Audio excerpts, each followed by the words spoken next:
Welcome to the bonfire, unkindled one. Hey everyone, it's Blue Lizard Jello, and welcome back to Everything Possible in Dark Souls 3. Last time we took on the Twin Princess, we defeated the Soul of Cinder, and we showed off the 4 different endings for Dark Souls 3. But before we jump into the very first episode of the DLC, Ashes of Ariandel, I do have to collect a few items that I forgot. Thank you to everyone in the comments for pointing this out. If you summon Yuria during the Soul of Cinder fight, and she does survive, you can actually come back to Firelink Shrine, head back to where she used to stand, and you can see a shiny here. And what we get is her weapon, the Dark Drift, as well as her armor set, the build mask and the black dress, gauntlets, and leggings. Dark Drift is a katana. In fact, it is a katana with the least amount of stamina consumption, which means if you want to spam that R1, Dark Drift might be a good option for you.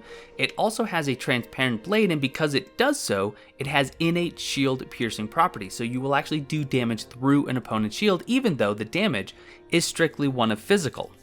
It is also more of a quality katana, something we don't see too often, so even though it scales slightly higher with dexterity, for you quality users, you'll still get some decent damage output. And then of course we do get Yuria's entire armor set, attire of the 3 mentors of the Sable Church of Londor. This build mask belongs to Yuria, the second eldest. These maidens of a primordial serpent, who we know was Kath, were renowned as founders of the Sable Church, which offered salvation for hollows. Fitting that we get this now because we will be talking more about the founders of the Sable Church as we proceed through this DLC, the Ashes of Ariandel. But that is not all I forgot. It was pointed out to me a couple episodes ago that I did forget something back in Lothar Castle, so we are going to be heading there to pick that up next. So in order to get this item, we're going to be heading to the Dragon Slayer Armor Bonfire.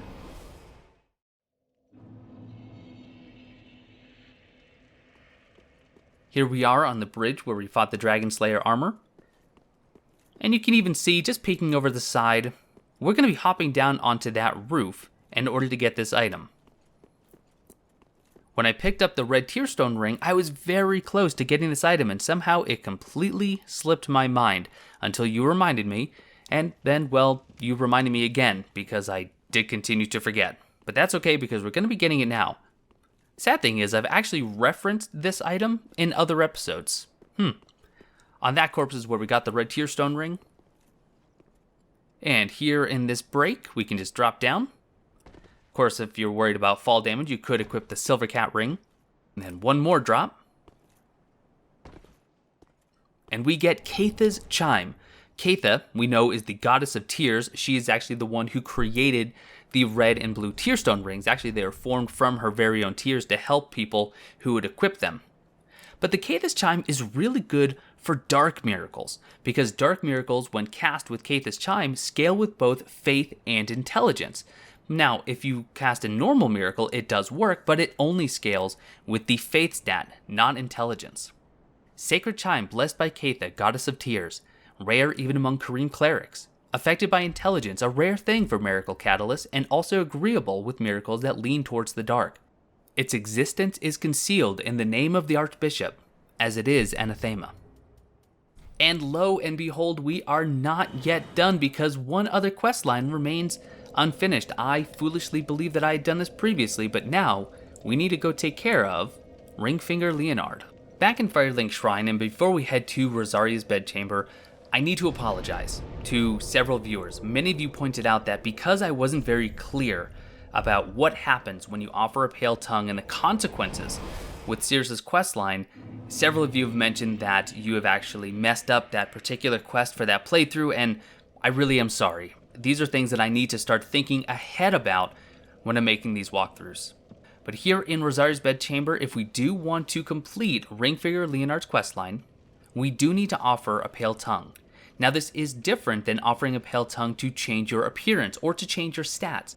This is offering a pale tongue, the first dialogue option with Rosaria, and you would do this in order to rank up in the Rosaria's Fingers Covenants. Once you've done this and you turn around, you should see a familiar face in the doorway.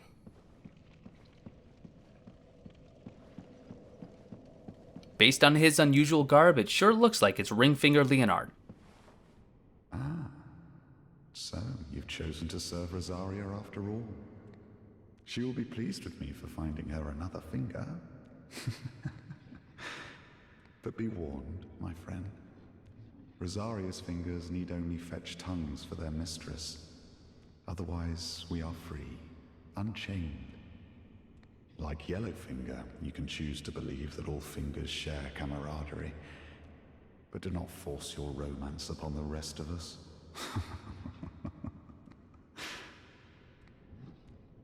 Rosaria's fingers need only fetch tongues for their mistress.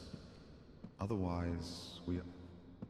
Now that we've exhausted his dialogue, all we need to do is refresh the area. And suddenly things look a lot different. Rosaria is slumped over. And we have a shiny here. And we can pick up a black Eye Orb. If you've played Dark Souls 1, this item probably looks and sounds very familiar, because this is the same exact item that we got when Lautrec killed Anastasia, the Firelink Shrine Firekeeper. Arcane Orb left on Rosaria's corpse. Have faith, her soul can be retrieved by invading the world of her killer and returning victorious. The black eye is proof of vengeance, but often appears serene as it casts its gaze towards Irithyll. And that is our clue on where to head to next. In fact, again, if you play Dark Souls 1, you know exactly where to go, because it is almost the same room that we used the orb in for Dark Souls 1. So we'll head to the Aldrich Devourer of Gods bonfire. And from here, we want to make our way towards the room that previously housed Princess Guinevere, or Rosaria. Kind of fitting, don't you think? And while nothing is happening just yet, once we crest the stairs and we enter the room, we can feel the black eye orb quivering. This message is persistent, and I'm not sure if actually hitting a button would make this go away faster. I was waiting for it to go away on its own, and waiting. Waited some more. Not really sure what's going on. There it goes. And now we can invade the world of Rosaria's killer. I'll give you 3 guesses as to who that is. Well, never expected to see you here. Felt sorry for the poor thing in all her festering glory. And now you want to ravage her soul as well. I sowed the seeds, I'll prune the mess. I, Leonard, swear so upon my vows to the goddess. Ringfinger Leonard is here to make sure that we do not take back Rosaria's soul. I am going to speed this fight up because, well, I wanted to show you that he does have some unique dialogue if you let him kill you. Please, rest assured, in no other circumstance would he ever kill the likes of me. Of course, I'm kidding. I didn't realize he had unique dialogue until I foolishly let him kill me in this first attempt, so sit back and enjoy.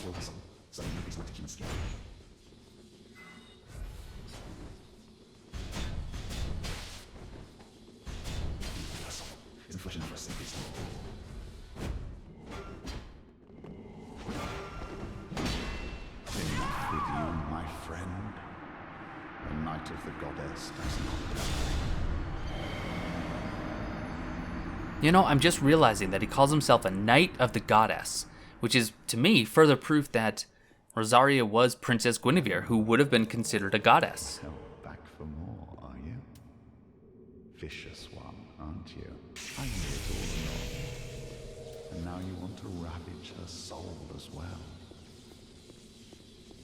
You are no longer of use.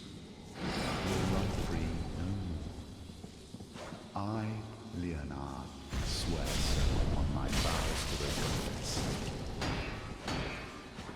Got a little hairy just now. So Ringfinger Leonard will fight with a number of different attacks. You've already seen them all at this point. He will use Homing Soul Mask, like you see here. Soul Greatsword. He'll also use the weapon skill of that weapon, which is unique. He is using the Crescent Moon Sword, which we will be picking up. But as long as you can get him into a corner and stunlock him, he's really not too terribly difficult, because even someone like me can kill him.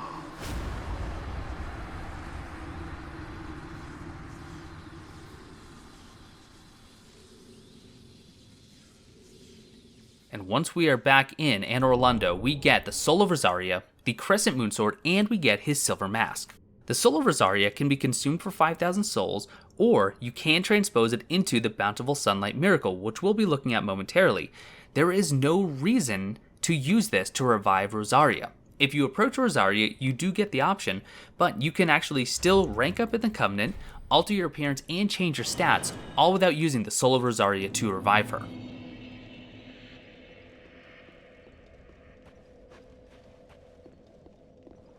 I see that you are now a finger of Rosaria. Your path is wholly different to mine. Gentle Unkindled, I bid you farewell. If we meet again, it will be as adversaries. I wanted to show off this dialogue. Now, this is an older save. If you haven't completed Circe's questline, she will now swear you off and will no longer interact with you. Aha, that returned. Taking a quick look at Bountiful Sunlight. This does require 35 faith to use, and this is a regenerative miracle.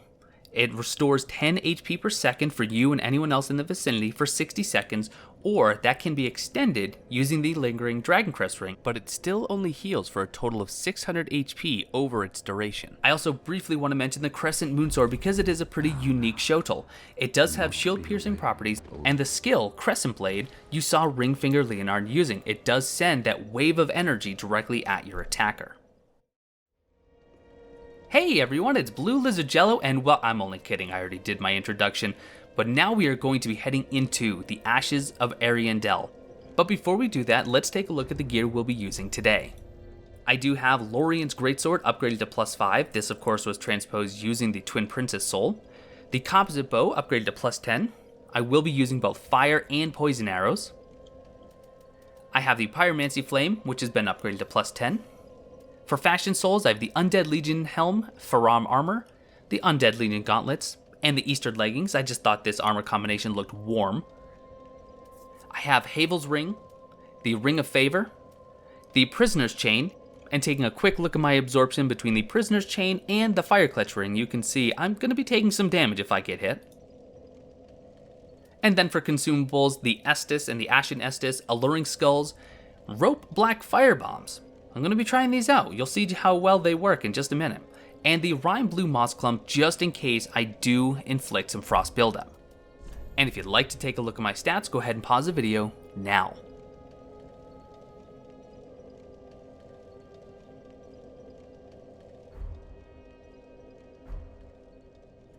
And as I do have the Pyromancy Flame equipped, you could probably guess I will be using some Pyromancy, so let's take a look at the spells. I have Great Combustion, Black Flame, which, spoiler alert, I don't use, Toxic Mist, which I love, and Sacred Flame, which I attempt to use. You'll see how that goes in a little while. And now in order to enter the DLC, we'll be heading to the Cleansing Chapel Bonfire.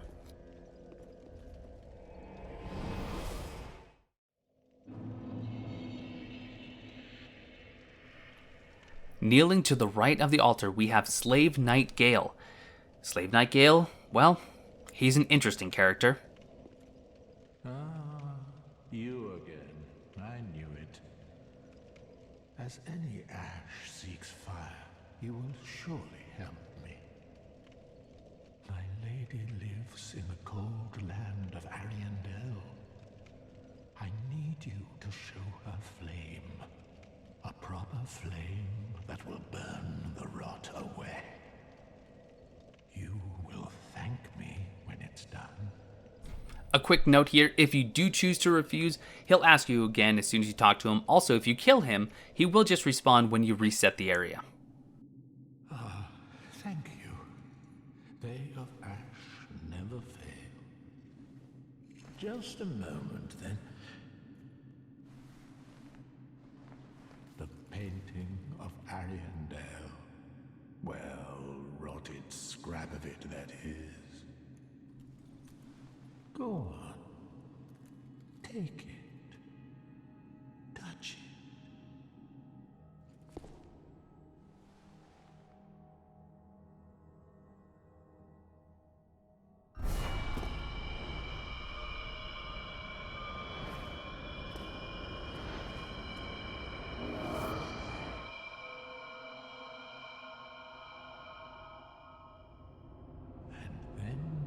the ashes were too.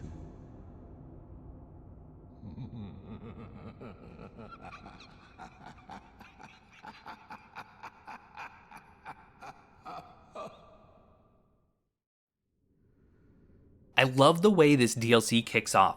In this cave, it's silent, there's no music, and all you see is rock and dirt and skeletons. In fact, that skeleton reminds me of Bloodborne a little bit.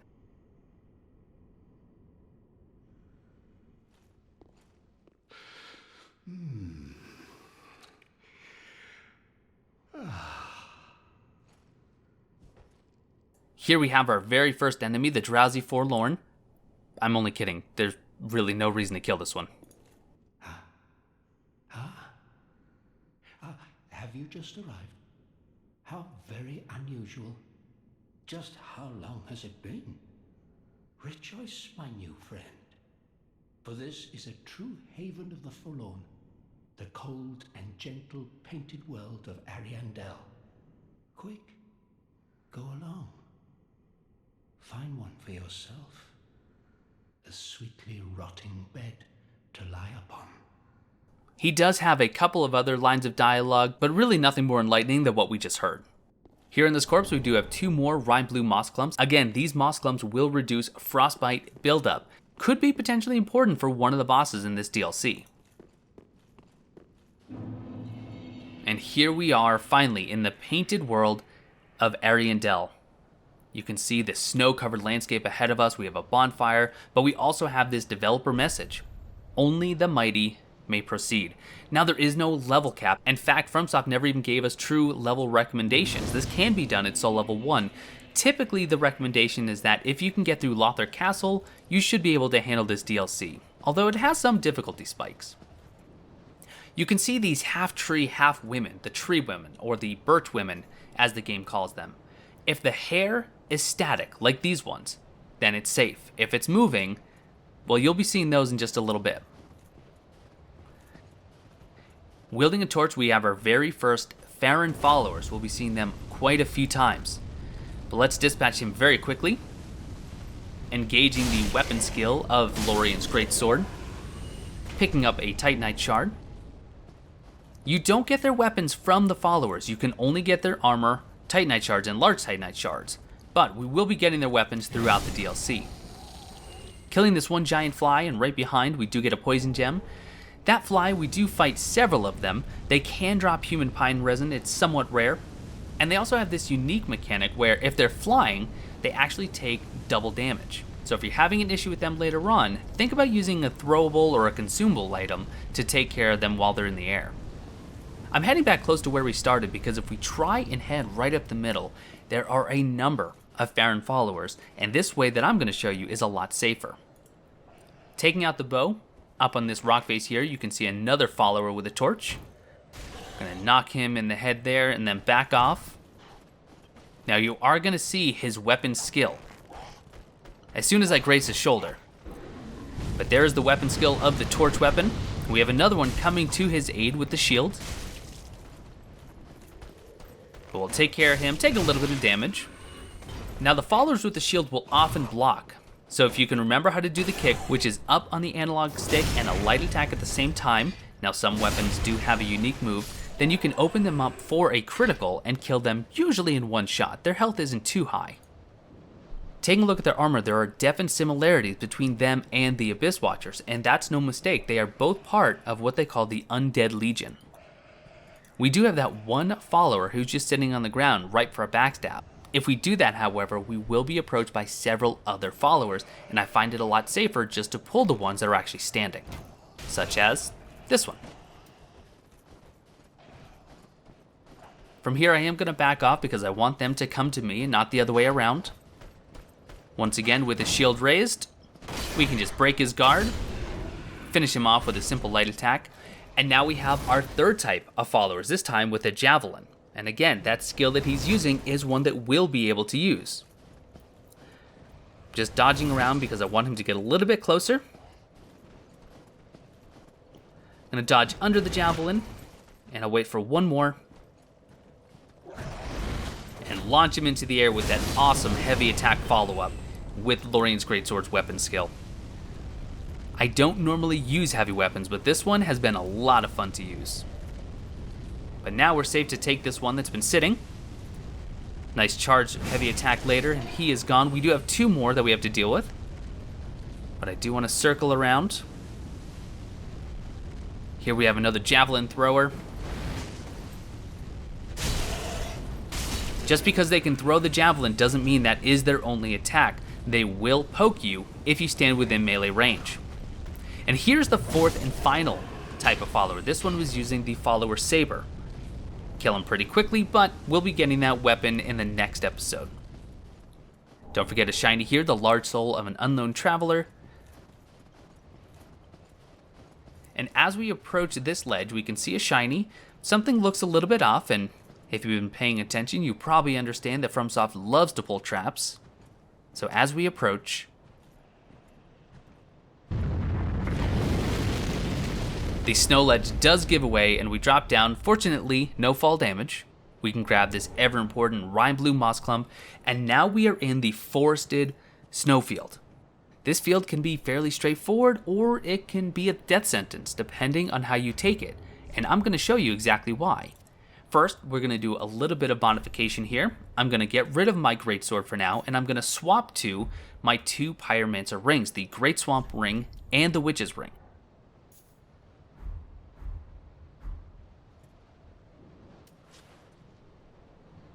And now I'm going to take my bow out and look around to show you exactly why this potentially can be extremely dangerous. You can see wolves in the distance there. You have more up on this hillside, and there are more yet. We can also see that we have the birch women, this time with flowing hair, which means they are not static trees, they are actually alive. So I'm going to start by pulling some of these wolves and doing as much damage to them as I can, and unfortunately hitting a woman in the background, a birch woman, mind you. And here's my strategy. My goal was to try and get as many of the wolves together and use these rope black fire bombs to hit many of them at the same time. There are 2 problems with that plan.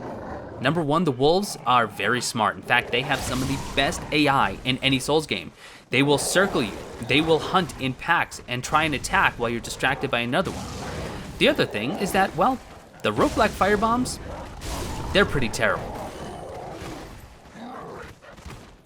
Because you always drop them behind you, you need to be leading your target, which I try multiple times, and, well, you're gonna see I only succeed, I believe, once. So instead, Great Combustion is my friend. As soon as they start their attack, if I just back up a little bit, they should miss, and I'm able to kill them with a Great Combustion. If it doesn't kill them in a single hit, because some of them do have slightly more HP, you'll notice some are larger than the others, then I can use the skill of the Pyromancy Flame, which is just combustion, to finish them off for a lot less FP.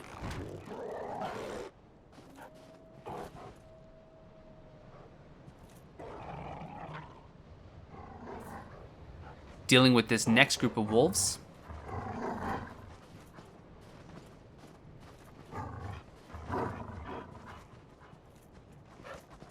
How long before I'm out of FP? Well, that long. So let's drop some rope fire bombs. Hey, look, I actually hit one. And now that my FP is restored, once again, bait an attack, finish them off. Miss with yet another. Miss with yet another. This is getting ridiculous now. Just a couple more to deal with here.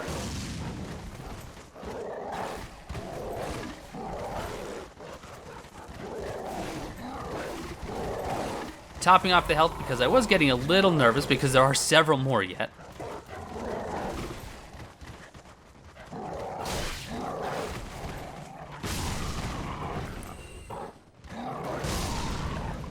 And back off, kill him with combustion.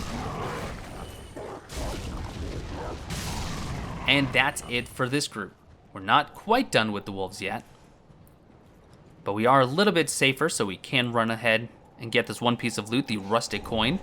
Really, that rusted coin is not a very valuable treasure. Instead, it is there simply to try and get you to run straight forward into that field, get one of the wolves to howl so it calls the other wolves around, and then you're just going to get mobbed to death. So don't fall for that. Try and loop around, pull when you can. Now you can see all of these wolves have ragdoll physics. They stick around, their bodies don't disintegrate. That's going to come up here in just a little bit. Right around this corner, we have one more wolf. He is by himself, and he will howl to try and get the attention of others, but as long as we've killed those others, we should be safe. Gonna go back to my starting equipment. And straight ahead, you can see the hair blowing in the breeze. These birch women are alive, and instead of giving them the chance to kill me, once I enshroud my sword in flames, I can kill them pretty quickly. And what you saw there was that once you set them on fire, they're temporarily incapacitated. It's a great way to get some free damage. You can use anything with fire on it or a firebomb. This is one of the few times you're going to see Alluring Skulls in use. I'm going to get all of these followers' attention because there are 4 of them up there, but if I can get them all concentrated on one area, even though they take a little bit of damage, it makes them a lot easier to manage.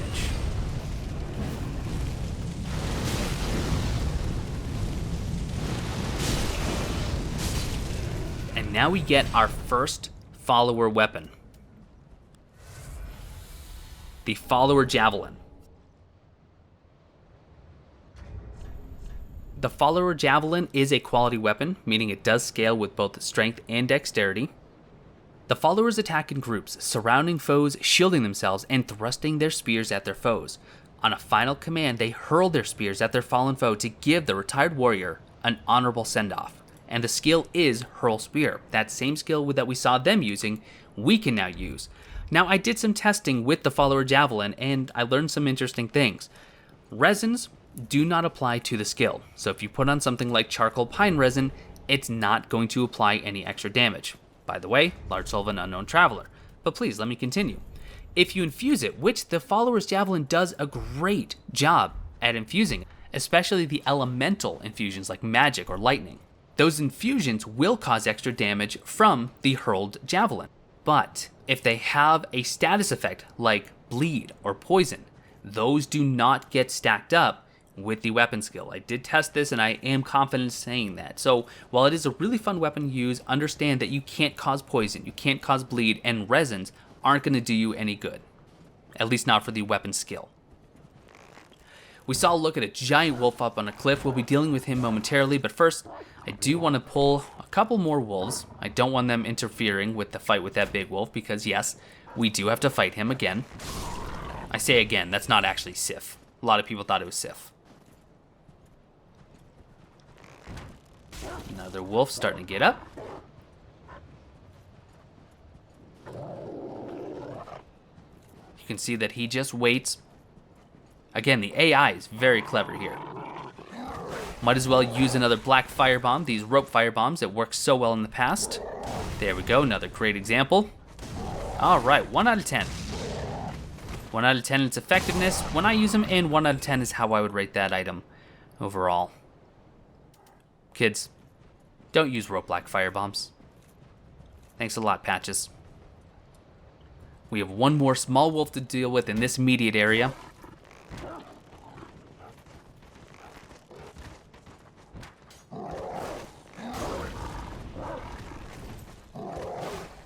I probably should have pulled out my Pyromancer glove, but I was trying to save some of my FP. And now it's time to deal with the wolf. As soon as you get close enough, he will howl, and he's going to drop down. And he's not too difficult if you understand his tells. He only has a few moves at his disposal right now. He has his double chomp attack. He does have this wind-up attack, which is very dangerous, can do a lot of damage, but it does take a while for him to charge it. And he does have that bash attack. But what I'm doing is just dodging, using Great Combustion. Even though I am taking a bit of damage, I should be able to finish him off. But you notice he doesn't die. He just disappears, and I get 3 large Titanite shards. You do want to attack him, even though it's completely okay to run away. Large soul of an unknown traveler here in this corpse. But I want to show you another tactic. While I was fighting him, I had this idea. Because the wolves' bodies don't disappear, that means I could use a returning miracle from Dark Souls 2, and that is Dead Again. Now, Dead Again worked really, really well in Dark Souls 2, but frankly, I had not used it yet in Dark Souls 3. So I thought now would be the perfect opportunity, so I reloaded my save. And now what I'm doing is I'm using a talisman that does have the unfaltering prayer skill. In other words, I have added poise when I'm casting my miracles. And let's see what kind of damage we can do. Okay, well, that didn't quite work because it didn't get off in time. But that's alright because I do have corpses elsewhere. The unfortunate thing was I had stacked up all the corpses into a nice pile, and then I quit the game and reloaded it, and apparently all the corpses go back to their starting positions when you do that. So that was a bit of a today I learned. 375. 375 isn't bad. From what I understand, the miracle itself doesn't depend on the talisman that you use, but it does increase if you have higher faith and intelligence, and I believe it's also impacted by things like Red Tearstone Ring or the Morian Blade.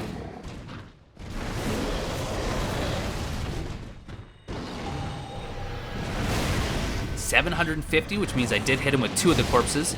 Dead Again can hit for up to 3 at a time. But now I need to find more corpses. So over here by the rock ledge, I know I have a couple others stacked up. Do I recommend this as my favorite strategy? No, but it was a lot of fun.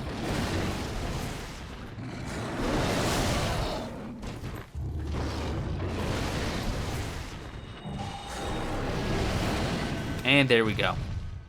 You need to take down about 1/3 of his HP and then he will disappear, giving you his loot. The reason I say you want to fight this wolf, and you will fight him twice, is that he is a boss later on, and for all the HP you reduce him now, his HP will be lessened by that amount when you fight him. And now we have 2 Millwood Knights and some wolves. Now we're going to loop around to this area from the front, but I find it's a lot easier and a lot safer to deal with them here, where they can't do a whole lot against you other than fire their bows. What I'm using right now are the poison arrows. The Millwood Knights are susceptible to poison and to toxin, so once I stack my poison, then I switch to fire arrows, and well, I'm going to speed this up because it does take a little while.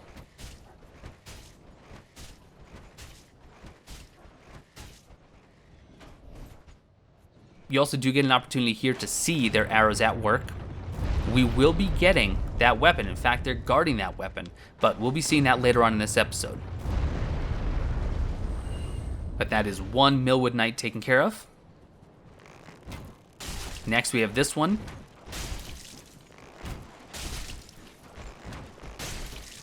The nice thing is, because it takes them so long to pull back their own great bow, you can actually keep them essentially stun locked with your own bow.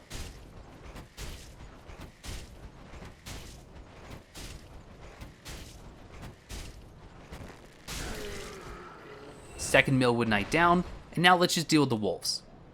We're not going to be able to get those items here just yet, but what we can do is make this safer, so when we loop around, all we need to do is deal with a couple of the birch women, and then the loot's all ours.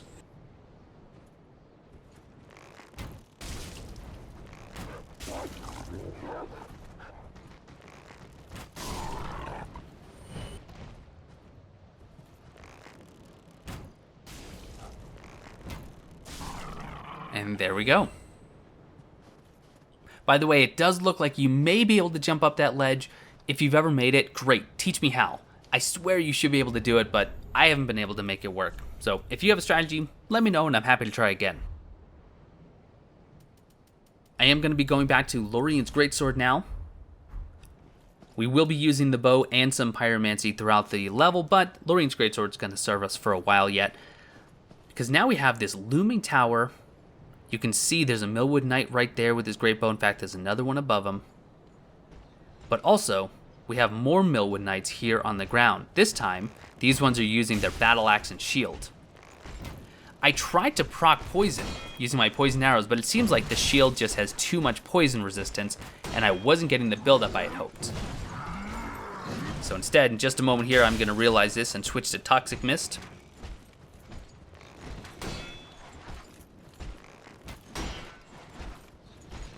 Go ahead and switch to Toxic Mist.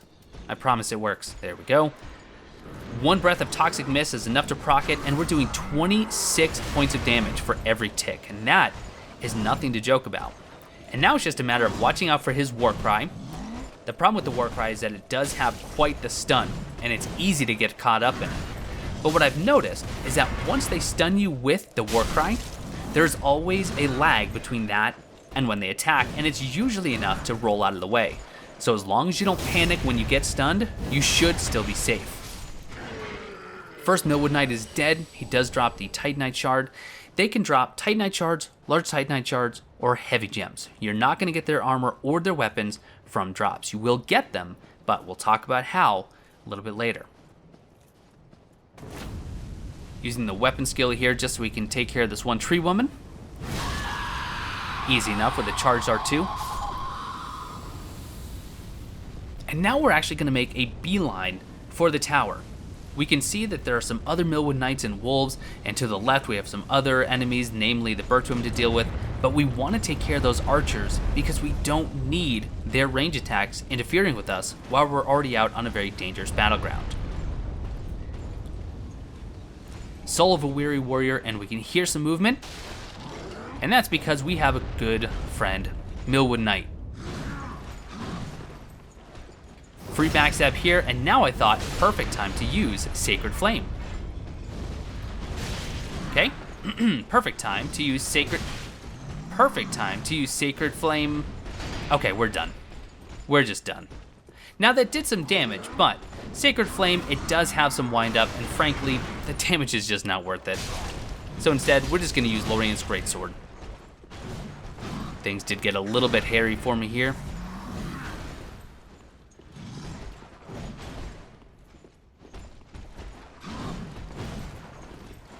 And the finish.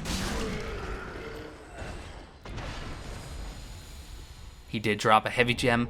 You know, the wikis will actually tell you that those are their uncommon drops, but I swear I get heavy gems more often than I get the Titanite shards.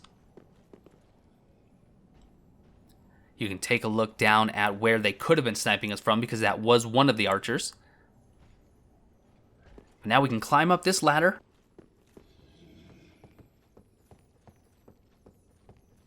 Crystal Lizard, we'll be getting that one on the way down.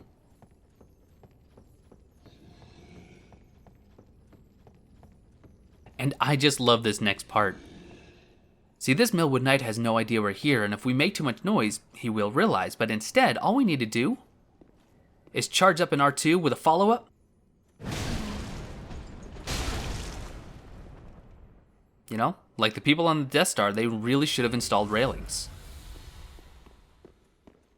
From here, we can keep climbing up the tower because there is some great and valuable loot to be found here.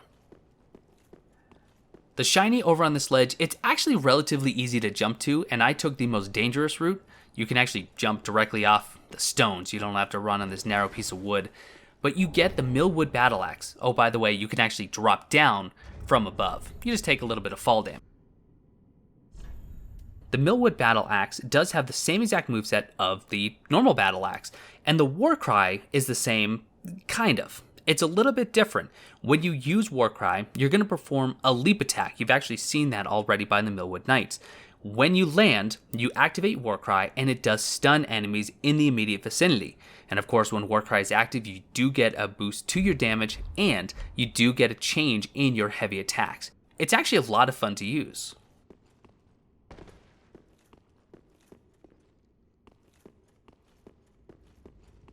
Now we can climb even further if we just walk outside and climb the ladder.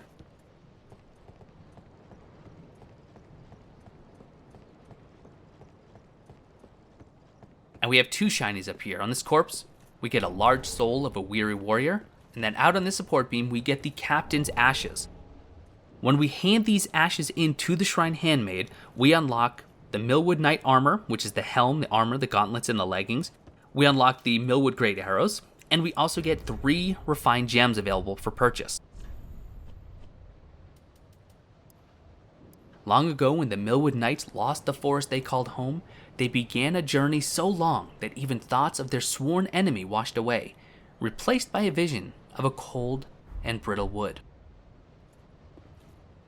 You can see there the cathedral in the distance. And if we just pan the camera down, that bridge, we'll be crossing that bridge and going to that cathedral in the next episode. We're going to slide down the ladder. We don't have a need to drop down. Instead, we can start taking the stairs down until we run into that crystal lizard.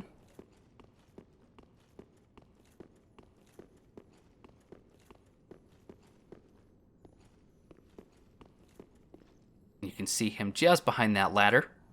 Fortunately, the crystal lizards did seem to have their aggro range severely nerfed. And here we have the Ethereal Oak Shield. You've seen the Millwood Knights using this.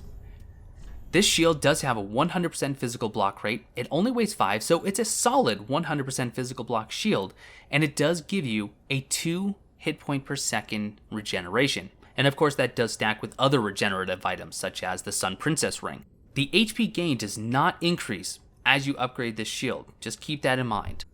And its skill is weapon skill. So if you try to use the skill, you will use the weapon art of the weapon that's in your right hand. I actually prefer these types of shield over most others. Given a choice, I'll probably take a parry shield over a weapon skill, but weapon skill would certainly be my second choice. Sure beats anything with bash on it. Why would you use that? This crystal lizard will drop for us a single twinkling Titanite. And now we've actually cleared the tower, but we'll be coming back in here in just a minute because I'm going to be using it for a relatively safe strategy. It turns out it's not safe at all, but you'll see. Random shiny on the ground, but it's really not so random. This Titanite shard came from that one Millwood Knight that we asked to take a leap. You can see that Millwood Knight has a different weapon that we've seen, and I find that these are actually easier to handle because they're a little bit slower. Their range isn't as far because they don't have that Warcry ability. So let's use some Toxic Mist to get some free damage. And then we need to bait the wombo combos. And then once the combos are over, then it's usually safe to get in, unless they do this attack, where they slam their hammer into the ground. Because when they pull it up, that will do some good area of effect damage. So instead, just loop around, watch this big hit. Unfortunately, I didn't get hit from the follow-up. There it is again, just wait for the earth to explode and then charge in. And he is done. And we get another heavy gem. I told you, I get these fairly often. A couple more knights to deal with. Here's another hammer user over here. I probably should have circled around and been a little bit more quiet. I most likely could have gotten a free backstab. But I'll use Toxic Mist just as soon as he's done exploding the earth. 23 damage for every tick is pretty good. I was very impressed with Toxic Mist.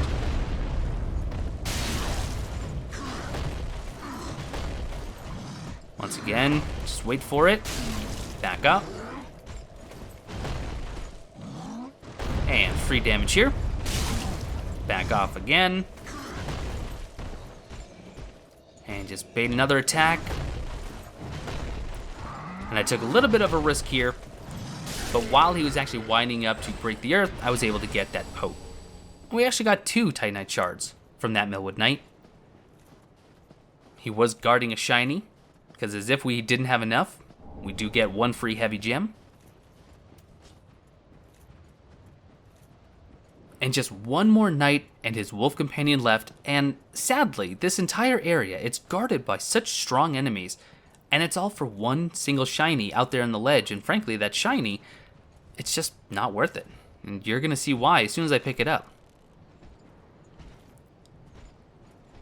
Trying to just pull the wolf here. They are linked, so if you get one's attention, they both will come, but the wolf being faster, I figured I should be able to take him out a little easier.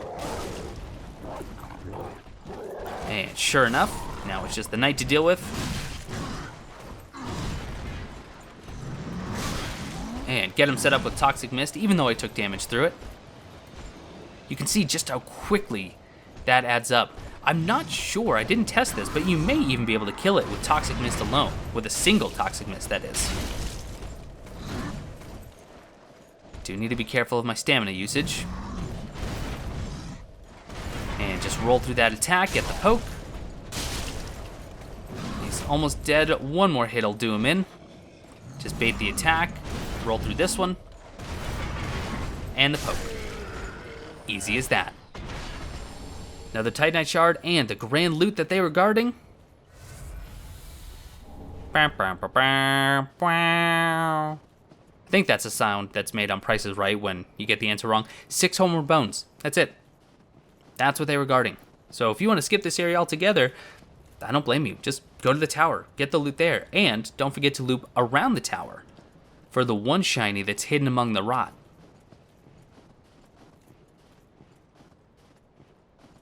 Because we get a blessed gem, one of very few guaranteed blessed gems in the game.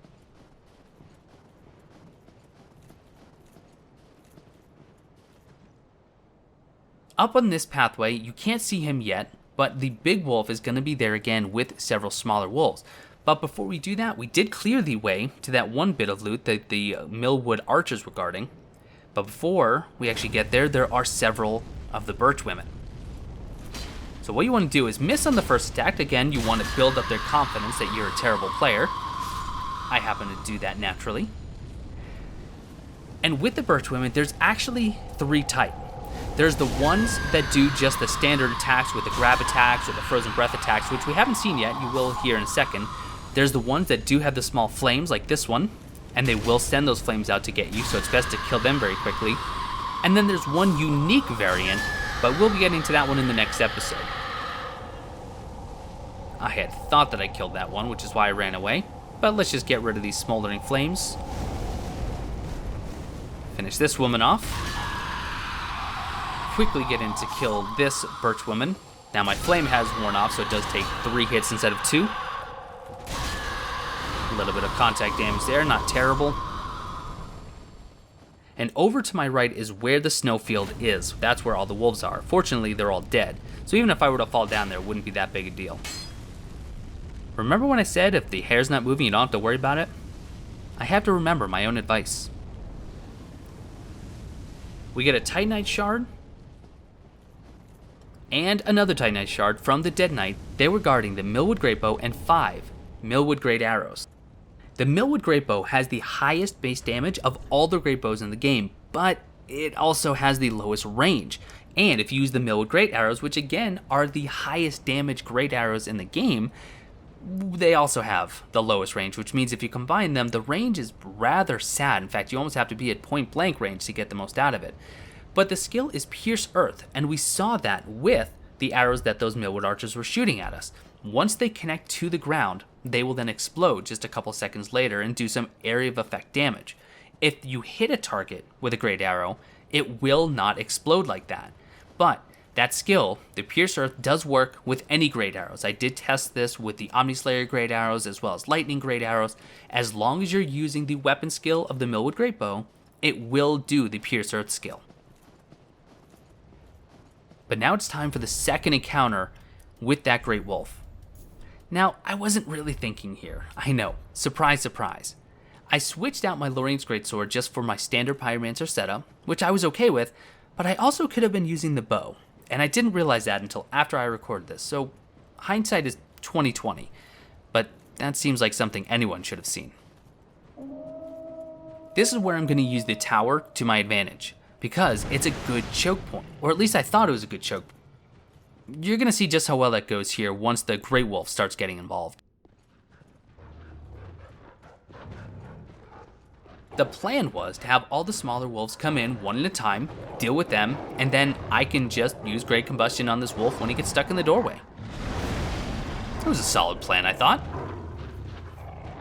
The problem was, first he started to block the smaller wolves.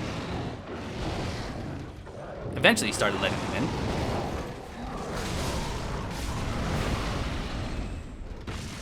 Of course, this is when I realized that I'm out of FP again.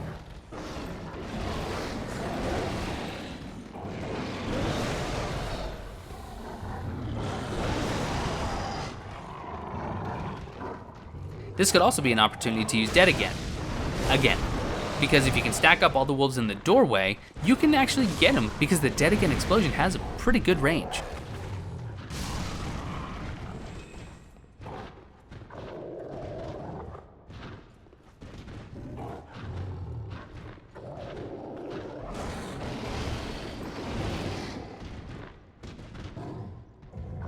At this point, I thought all the small wolves were dead, so I decided I could finally start doing some damage to him. Well, not all of the small wolves were dead. Now they are. But also, I realized the hard way that, well, he's not exactly immune to this doorway. He is more than happy to come right through as long as the angle is correct. And this is where I got just a little bit nervous. Because at this point, I was one hit away from death. But fortunately, so was he. Once you take down his health down a third again, he does disappear, and you get 3 more large Titanite shards. And now when we fight him as a boss, his health is going to be significantly reduced, which is going to shorten that boss fight immensely. We're going to make this long climb up this hill. We are nearly done with this episode in the first area of the Ashes of Ariandel. Of course, we've seen this snow ledge before, so falling is not going to be a surprise. Okay, I'll admit it, I was surprised when it happened to me. Carefully hopping down. And on the very last ledge, before we hop down to the ground, there is a shiny. We do get a large soul of an unknown traveler. And I do make a small mistake here coming up. We are headed towards our next bonfire. Now I'm going to be looping back around to clear a small section that was really close to the beginning, but I rest. And because I rest, yes, I get all my Estus back, but all the enemies respawn. And that did equate to just a handful of wolves. Nothing I can't deal with, but if you're following along, if you have enough health, don't rest. That way you can just continue on and you only have the enemies that you didn't kill previously.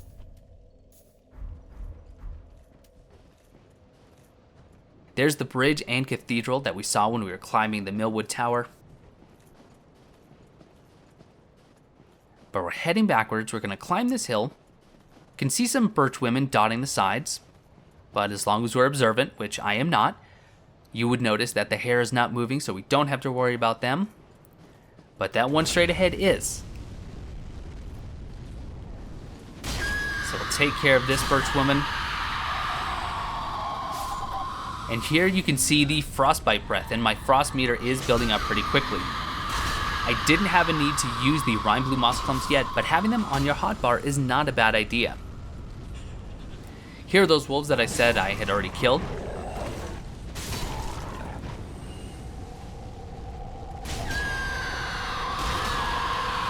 Watching out for the smoldering flames as best as we can.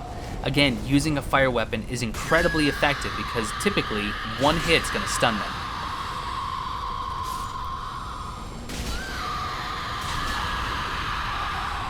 You can run right around that frost breath. 3 hits later.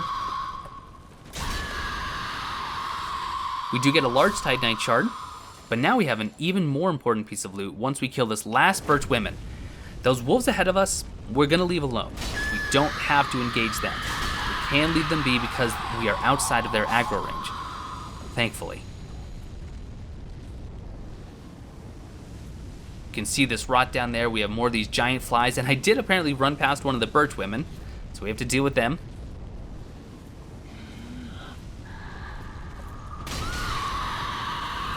We got the giant fly and the tree woman. 2 more flies to deal with. Luckily, they are no match for Lorient's Greatsword, and we get the Sorcery Frozen Weapon. Frozen Weapon is a weapon buff. It's a sorcery that requires 15 intelligence, which is nice because it's a nice low intelligence sorcery, and this adds frost buildup to your weapon. It also gives us some interesting lore about a character who previously we didn't know a lot about. One of the spells left behind by the young sorcerer Sullivan before leaving the Painted World.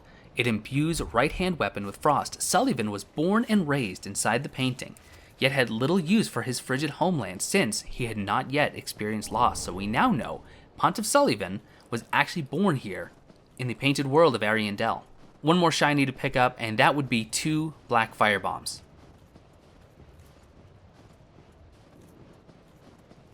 But that is going to do it for this episode of Everything Possible in Dark Souls 3. If you learned something, please let me know in the comments below what you learned. If I missed something, as always, leave that as well because we can all keep learning. This is the beginning of Ashes of Ariandel and the beginning of our DLC coverage, and I can't wait to show you more. But thank you all so much for watching, and I will see you next time.